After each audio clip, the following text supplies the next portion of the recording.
Gotta get your mojo back. Da, da, da. Stepping back into my mojo. Clickety, clickety, clack. The bad bitch is back. Still blowing like Jeezy in this thing, okay? I am back. Tough times don't last. Tough people do. And we can get down, but we can't stay.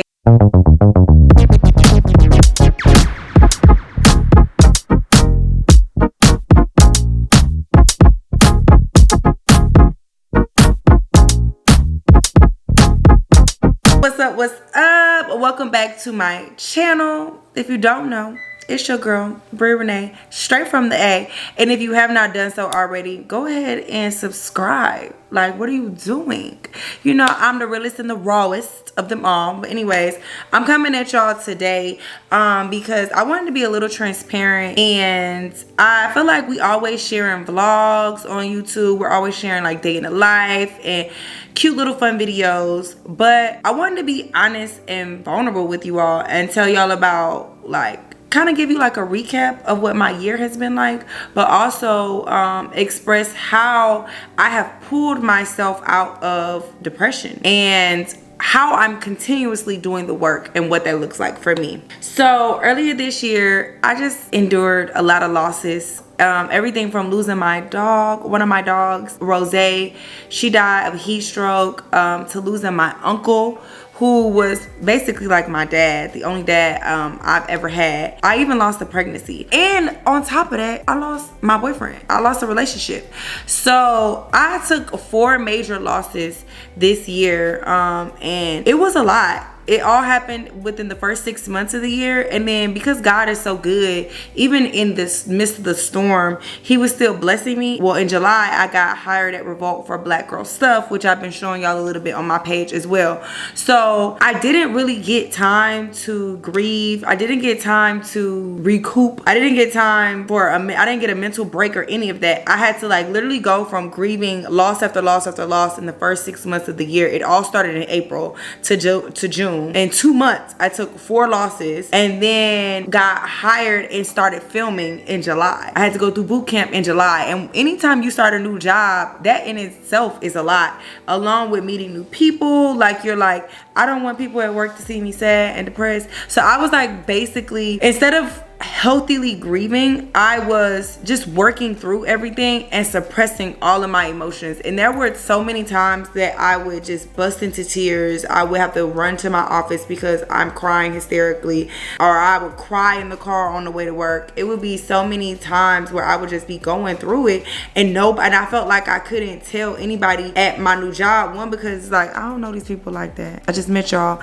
And then 2, because you don't want to seem like the emo or sad girl already, or this girl is not equipped or can't handle this job. And it had nothing to do with the job because I genuinely love the job. But because I just went into work mode and was trying to show up as my best self. Well, I did show up as my best self in that moment. I'm giving myself grace with that because at first I was feeling guilty. It was like a whole cycle of emotions that I would go through. I would be sad, then I would feel guilty for being sad because I felt like, well, God blessed you with your dream job, so you shouldn't be sad. But anyways, through all that, I would cycle in my head through thoughts and negativity, and I literally thought my way down into a deep, dark hole of depression.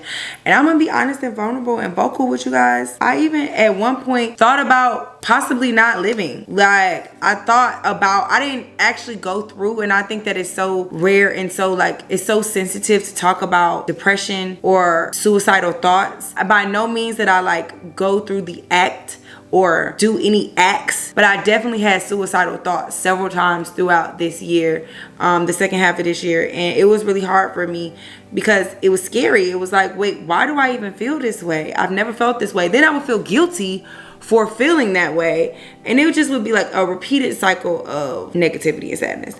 So I realize now that I'm not the only person who goes through this.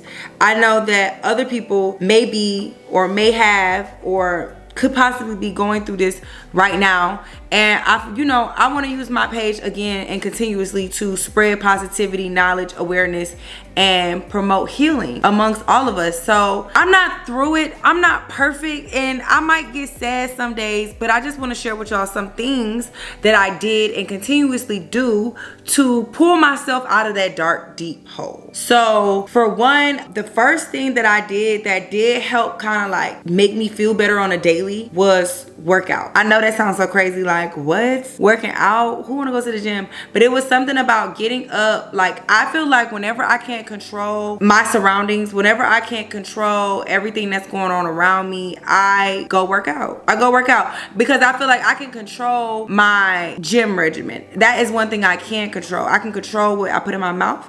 I can control how much I work out, being consistent with that. So being in control of that helped me feel in control of my life a little bit more, and it also helped relieve a lot of stress. I cried in the gym a lot of days. I would be crying on the treadmill. I worked out with my trainer, King of Fitness, here in Atlanta. I was kind of open with him about like the things that I was going through, because he would be like, dang Bree, you're different. You don't seem happy. Like, what's going on? You seem like you having a rough morning. And so I was honest with him and told him like what I had going on. So sometimes he would have me doing like this thing like you sledgehammer. I would take all of my aggression out. Everything, every rep, everything I would do, I would put my whole body into it, because I was really I was angry. I was sad. I was confused. I felt guilty. I never experienced grief to this magnitude, especially repetitive grief, back to back to back like that. Never in my life been through anything like that. There's like several different emotions that they say you go through with grief. I went through all of those emotions, and I still go through them sometimes, but I definitely got to let it out and get my aggression and my stress and everything out while I was at the gym. So working out really does help. Again, if you feel like your world is out of control, the one thing you can control is you. You can control your gym regimen and what you put in your mouth, and that really does help make you feel better, because you feel like I'm looking good at least. Okay.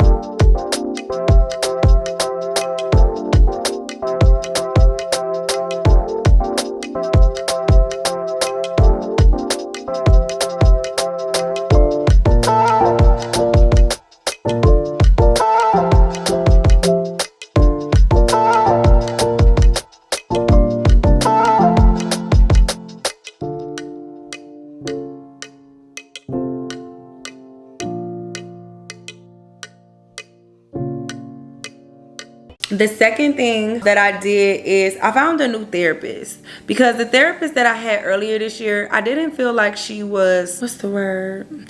I kind of felt like she was just letting me vent. Like she would just be on the phone just letting me vent, and that's good to get it out and have somebody like hear you out.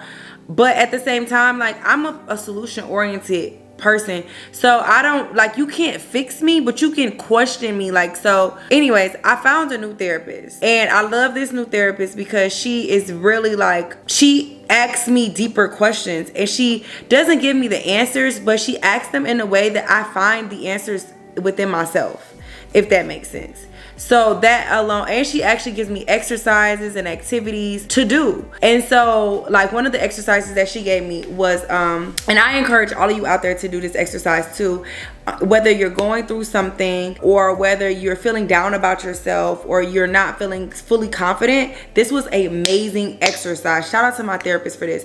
So she made me write down 2 of my biggest accomplishments. For me, it was purchasing a home. That makes me feel really great as a woman. I'm married, single. I really feel confident and great about that.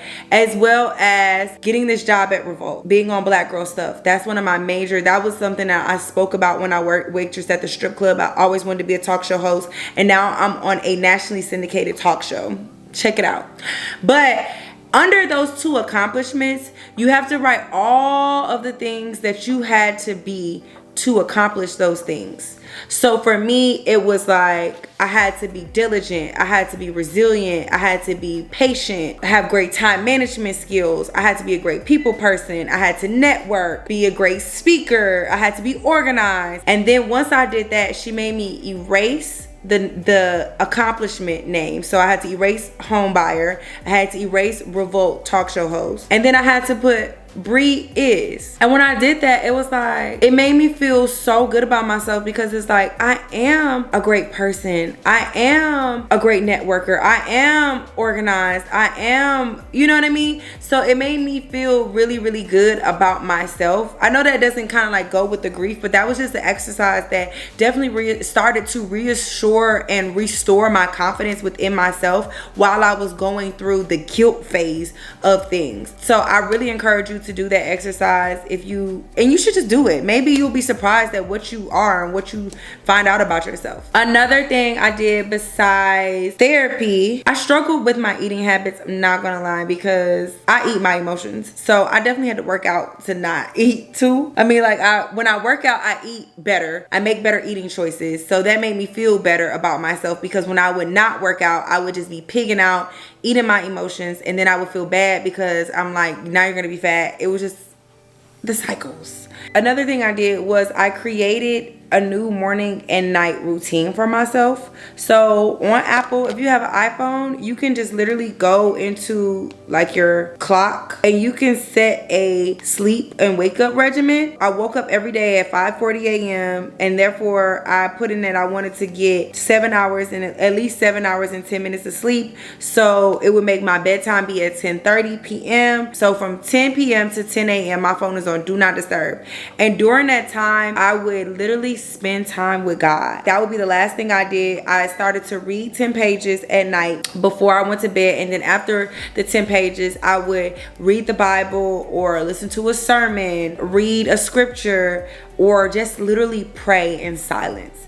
I felt like I could not hear and I did not want to hear anything but God's voice. I wanted him to get me back on track, get me back connected to him and the covenant. And I just felt like I don't want to hear, I don't want to talk, I don't want to, even during this time, like I would spend time with God at night, every night before I went to bed. When I woke up, before I went to the gym, I would read my daily devotional. I would go to the gym. I wouldn't talk on the phone with anybody, and I would come home and I would listen to a sermon every morning for about an hour. And then even in the car, I was not riding to music. Like I was that sad. I was like, I don't want to hear anything but God's voice. Take all the noise away. I don't want to hear anything but God. So I really just spent time just reconnecting with him, because I felt like I needed to hear what my next steps were, especially with losing the pregnancy. It was like I had plans in this relationship. I had planned my entire life out now to include these two people, and now they were no longer there. So I didn't really understand what my next. It's crazy because it's like, why couldn't you just go back? I felt like I couldn't go back to who I was before, but I also didn't know who I was supposed to be now. So instead of asking like, what am I supposed to do? What am I supposed to do? I started to ask myself like, who do you want me to become now? And that's where the season that I'm in right now is focusing on who God wants me to become and what he has for me. So in that, I definitely had a lot of silence and stillness in times that I could, because I was constantly working as well. But on the way to work, any alone time I got, I spent just about with God. I feel so connected to him. I never want to not be this close with him ever again. And even now that I'm starting to like come out of the darkness, I'm like, no. I still want to be close to you, God. I never want to not feel like this again.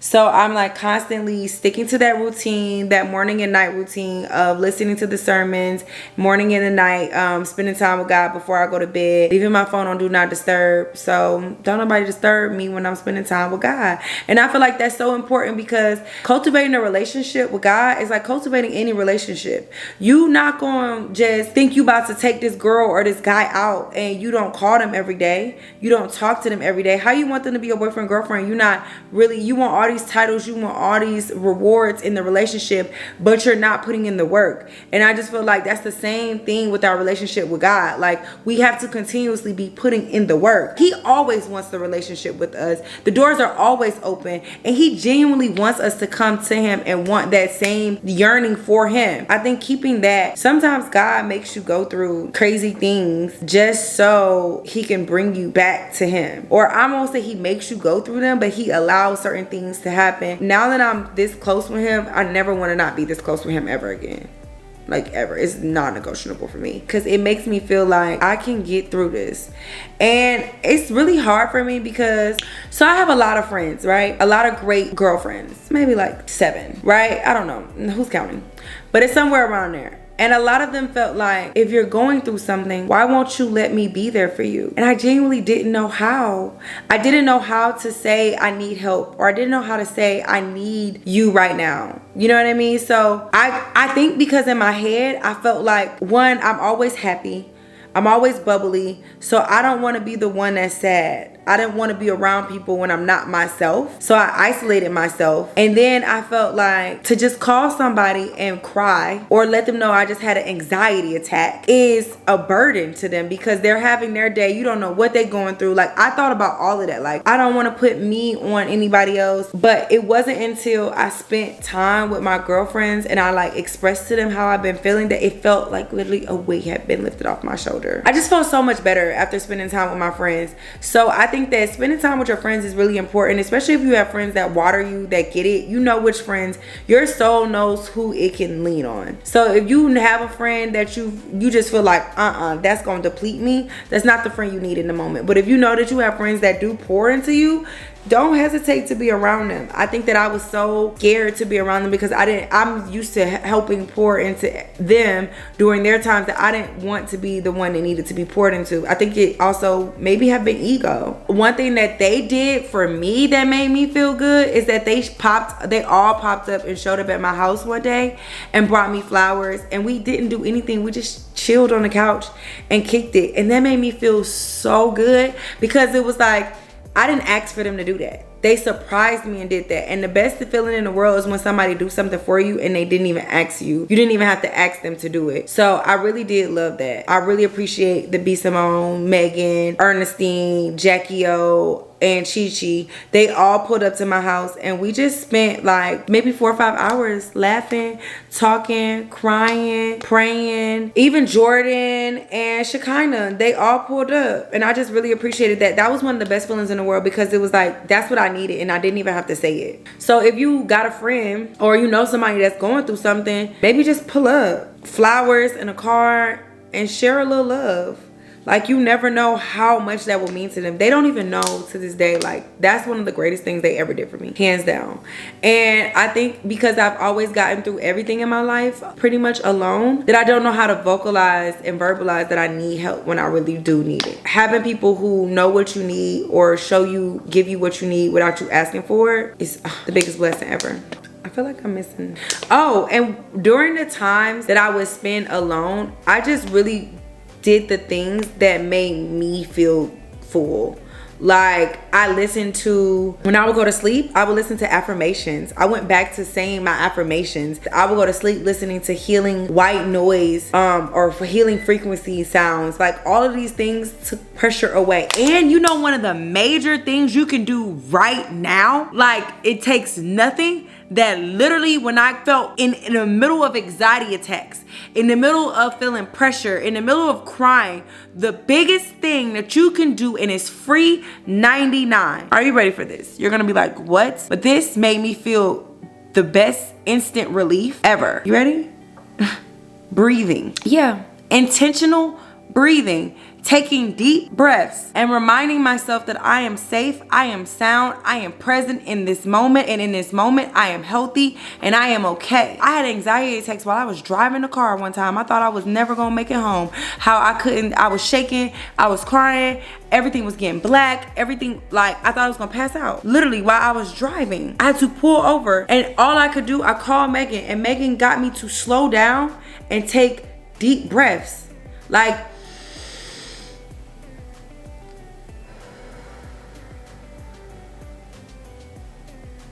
that felt good just doing it. Let's do it again.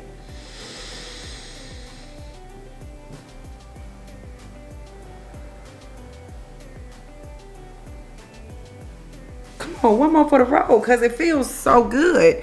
And then also hug yourself. When you hug yourself, you let you know you're back in this present moment. Let's take one more deep breath together.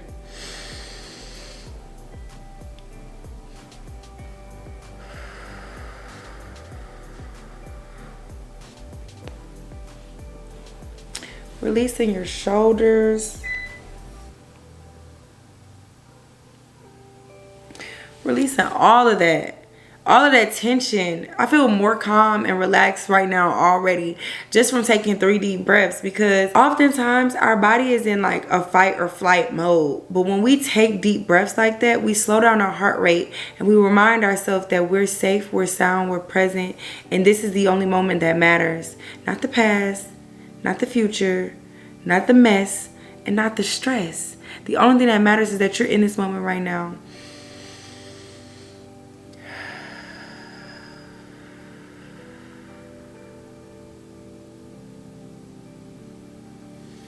And you give yourself permission to just be. When I tell you that was the most powerful tool that helped me so much on the go.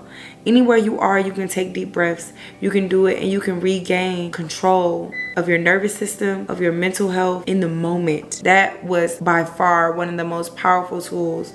And I'll take that with me every day. I think every day we should just take 3 deep breaths, because we're all like working, going, hustling, bustling, stressing. And even if you're not going through depression, like your body is still, you're putting it through a lot. You deserve it. Like you deserve a deep breath. You deserve 3 to 4 to 5 to 10 deep breaths. Whatever you need, you deserve it. Take it, okay? Because if you don't take it, the world gonna take from you. So take it. That really helps. That relaxed me so much already. Ooh, they got me relaxed. But yeah, I really enjoyed the deep breaths. Like that was like instant relief every single time I do it. Every single time. And I would like release all of the stress in my body as I'm doing it. Like just all of the tension from my face to my jaw, to my mouth. You know how you clench your mouth sometimes when you're stressed out? To my shoulders, to letting it come out of my arms, my legs, and so on and so forth. Like releasing all of the tension in your body, because we carry that around. And stress turns into disease. That's what disease is. Dis-ease in your body. Your body is at dis-ease, and stress can kill you. It really can. So, and it accumulates into your body, and it turns into other forms of illnesses. So we have to find ways to be mindful and releasing it and letting it go. For sure, self-care. And I know that that's like cliche, and it didn't always give me lasting effects. But doing little acts of self-care for myself definitely made me feel better in the moment. And when you're that sad and when you're having those type of thoughts, feeling better for a moment feels like a lot. So I did things like go get massages at my favorite, I wasn't consistent with it, but I got a couple massages with my favorite therapist, Poo Poo La La, here in Atlanta. I stayed getting my nails done, tried to dress myself up, make myself look good, because when I look good, I feel good, and when I feel good, I do my best. I also got my nails done, dressed up, did skincare, make sure I stayed on top of those like things. And I'll be honest too, working might have made me feel crazier, but I also, now taking a step back, I'm kind of grateful that I did have to work through it, because it gave me hours where I would have to take my mind off of it. And so instead of just sitting in a house for weeks on end being sad and depressed. But now that I'm getting rest, like I was starting to burn out, because I felt like I've been working so hard nonstop, and I haven't had time to grieve, and I haven't had time for myself. And then we just ended filming in November. So I'm glad I got like a break now. And now that I've gotten this break, when I tell you, I feel so much better, because I've gotten to like sleep and rest, and I'm still doing my morning and night routine. I'm still working out, still watching my food, still taking care of myself, doing all of those other things, but adding that extra rest in there during the night. During the day, I can just take a nap if I want. Like that rest matters. It means so much to me, and it really did help improve my mood. Because I don't think that we're supposed to be grinding nonstop and not getting rest. I think that's bad for our mental health as well. So finding a balance in it all really is major key. Those are the things that I would recommend doing if you or maybe recommending to somebody that you know is going through some things. And also, one thing that did make me feel good, every time I'm about to close out, I just think of another thing that did help. And I'm giving you all these things, not to say that I have all the answers, and these might not work for you. Maybe one of them might work for you, maybe none of them might work for you, but whatever does work for you, take it and do it. I want this to help you.